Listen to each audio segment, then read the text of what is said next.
Terkait dengan pentingnya mursyid ini, secara sederhana saya ingin bertanya, bagaimana cara menemukan mursyid itu sendiri, Ustaz? Ya. Apakah harus ada ijab qabul antara mursyid, antara guru dengan murid, atau cukup dengan seperti ini, Ustaz? Secara terus terang, misalkan saya ingin menjadikan Ustadz sebagai mursyid, apakah saya harus menemui Ustadz terlebih dahulu untuk menyatakan bahwa Ustadz sebagai mursyid saya, atau cukup dengan mengikuti kajian-kajian Ustadz, ikut hadir di kajian-kajian seperti ini, atau bisa saya dapatkan ilmu-ilmu Ustadz melalui media-media YouTube atau dan yang lain-lain? Terima kasih Ustadz. Assalamualaikum warahmatullahi wabarakatuh. Waalaikumsalam warahmatullahi wabarakatuh. Ini pertanyaan yang bagus sekali. Jadi gini Bapak Ibu sekalian, mursyid atau murabbiruh, sang pembimbing rohani atau ulama sufi yang pakar di bidang ilmu tasawuf ini, maka ada dua bentuk. Dalam kitab Al-Anwar Al-Qudsiyah fi Ma'rifati Qawaidis Sufiyah karangan Syekh Abdul Wahab As-Sa'rani radhiyallahu an, ada murid namanya tabarruk. Dia muridnya itu bertabarruk kepada mursyidnya. Dengan cara apa? Duduk di majelisnya, dia pahami, dia amalkan. Namanya murid tabarruk, ngambil berkah.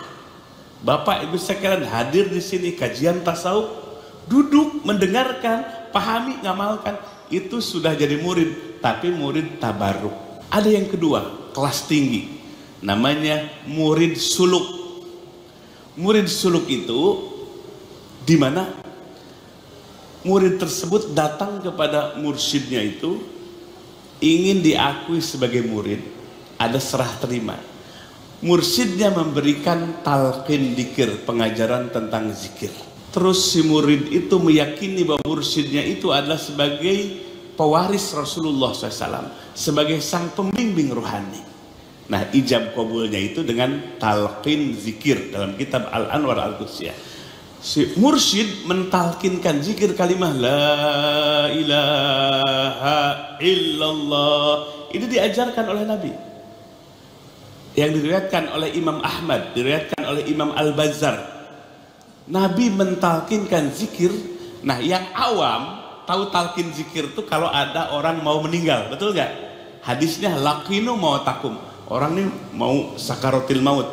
Nabi mengajarkan laqinu mautakum, talkinkan, ajarkan kalimah la ilaha illallah kepada yang akan meninggal dunia. Atau talqin zikir sudah dikubur, lupa ada talqin zikir masih hidup, hadisnya banyak. Talqin zikir itu Nabi mengajarkan kepada para sahabat talqin zikir dengan dua cara. Pertama, jama'i, berjamaah seperti ini. Mursyidnya mentalkan zikir la ilaha illallah, semua muridnya mengikuti la ilaha illallah. Itu menghubungkan hati mursyid dengan muridnya. Dalam kitab Al-Anwar Al-Qudsiyah, orang yang dapat talqin zikir si murid itu ruhnya, qalbnya tidak akan sendirian, tapi oleh Allah disatukan dengan mursyidnya. Kekuatan spiritual, ada imam di hati muridnya. Siapa? Mursyidnya itu.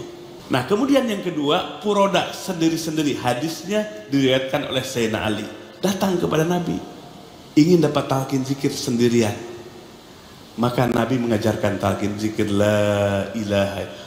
La ilaha itu bukan menghafal bacaan itu. Talqin zikir itu adalah menghunjamkan kalimah la ilaha illallah, kalimat yang paling afdol, kalimat yang dibawa oleh para nabi semuanya, dihunjamkan ke dalam hati yang paling dalam supaya hatinya ahyaan, hatinya jadi hidup.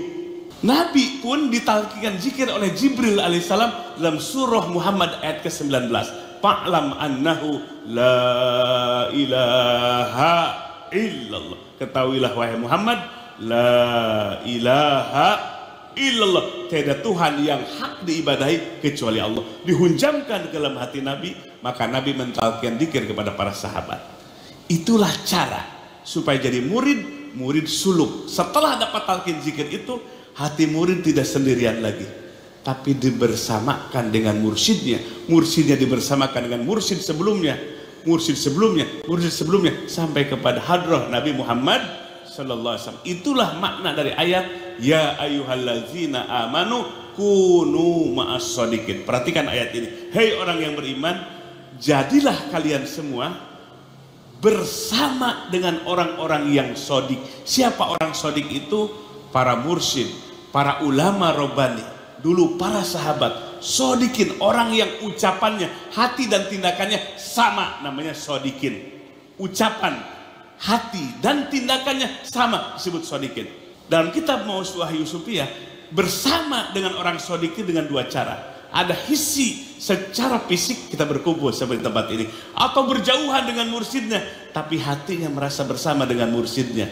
Itu mengamalkan ayat ya ayyuhalladzina amanu kunu ma'as-shodiqin. Perhatikan Bapak sekalian, anak muda nih lagi gandrung dengan pemain apa tuh Korea itu, K-pop.